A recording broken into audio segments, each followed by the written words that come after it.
Welcome to the Tricorn Planning Board demo. Tricorn Systems has developed the planning board for Tricorn production customers that cannot justify the time and cost to implement a fully functional finite capacity scheduling system. The planning board is ideally targeted towards companies that have a workload that is not too volatile.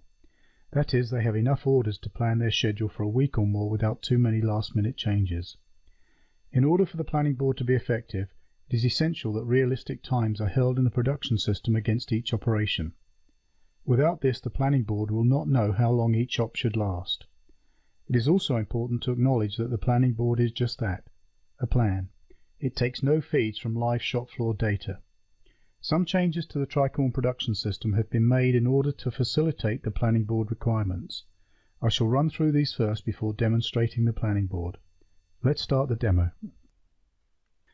As I mentioned, the Tricorn production system has been enhanced to take account of the requirements of the planning board. The first of these enhancements provides the ability to assign a specific color to your major customers. There is a palette of 20 colors to choose from. In this instance, we've chosen pale green for AIM and yellow for air ground support. If a color is not selected for a specific customer, then one is chosen at random from the palette when showing the planning board in customer color mode. The next enhancement provides the ability to create shift patterns. In this instance, the default shift pattern is from 8 to 4 every day. If you want to change the shift pattern, you can just move the slider up or down to get the desired times. You can also add shift patterns to account for different working hours. You can assign a shift pattern to a work center by clicking on the Work Center tab and choosing the appropriate shift. All work centers take the default shift pattern unless specifically changed. You can also assign a specific color to a work center for viewing in the planning board. As I stated earlier, it's essential that each operation has a realistic estimate of time, both for any setting as well as the cycle runtime. As an example, on this lathe operation, there is a setting time of 75 minutes and a cycle time of 8 minutes, giving a total time for 300 items of just over 40 hours on the machine. This company has 3 lathes, and the operation can run on any of the 3. So this works order has assigned the operation to lathe G, which is a virtual work center. When I go to the planning board, I will decide which of my 3 lathes to put the operation on. To release a job to the planning board, we click on the Details and Scheduler tab. This job has already been planned previously, and so the scheduled start date and projected completion date are filled in. If a job is planned to be completed early, it will be shaded green. If early but getting close to the delivery date, it will be shaded amber, and if late, it will be red. I can either check the tab that says Release to Scheduler or launch the scheduler queue. I'm going to launch the scheduler queue. On the left-hand side of the queue manager, you can see the jobs that are ready to be planned. On the right-hand side are jobs that have already been planned. To move jobs to the right side, you just click the double chevron. When we launch the planning board, all jobs in the live queue are imported. Here's the planning board screen. Down the left side, you can see your work centers. These can be moved to your chosen order. Across the top is the timescale going left to right, and you can change the scale depending on the period you wish to view. Within the grid are all the operations with their job and operation number showing. I've set the screen to show the jobs in customer color mode, but by clicking on View, Task Colors, by Order, you can change the board to make it easier to identify specific jobs. By default, the planning board will attempt to place jobs on the board on a just-in-time basis. If we look at the board setup, we can change this default so that, for example, you can aim to finish all jobs 2 days before delivery date.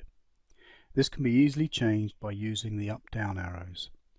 You can also set day plans to take account of machine maintenance or breakdowns. Within the board itself, there are a number of key features. The red line shows the time now. The grayed out areas are non-working times. If I click on an operation, the job's delivery date is shown, and green arrows showing the op's predecessors and successors are shown. If I right-click on an operation, I can blind out all jobs apart from the one I'm interested in. I can also show all jobs for a specific customer, in this case air ground support.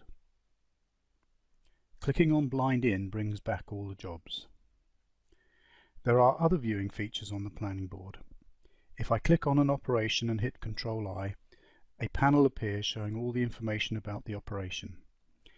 If I click View, World View, or Ctrl-W, a window opens showing the whole of the plan.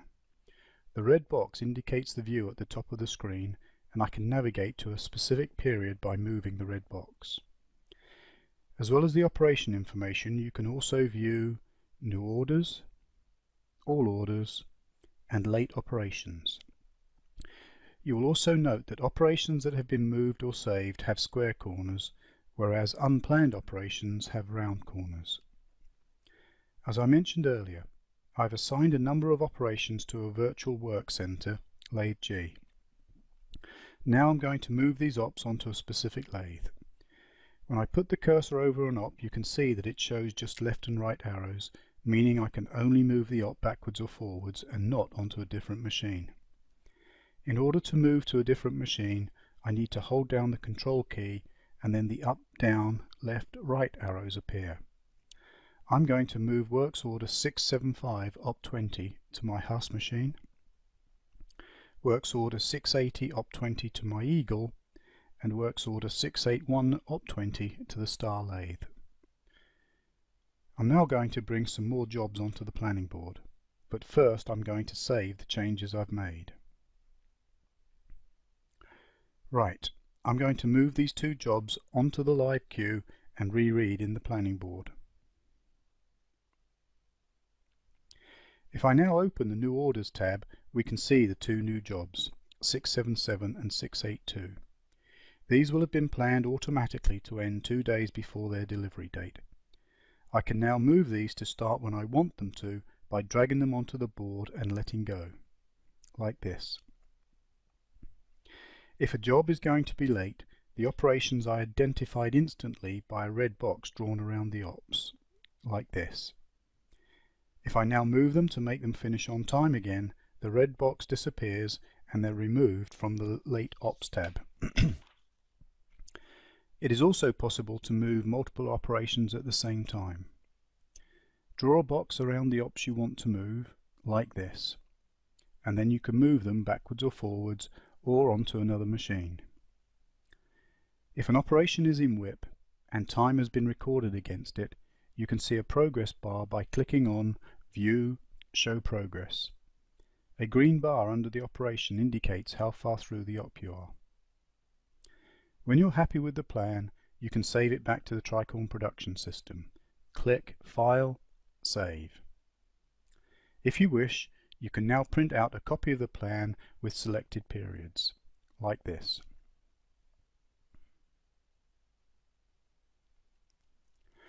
If we now go back to Tricorn, we can see how the jobs have been updated with their scheduled start and end dates and the relevant color assigned. Finally, we can print out a Work To list for each work center. Click on the Reporting tab in Tricorn and select Work Center Work To list. Enter the date up to which you want to show jobs, then hit OK. The Work To list is printed for each resource, which you can then distribute to the shop floor.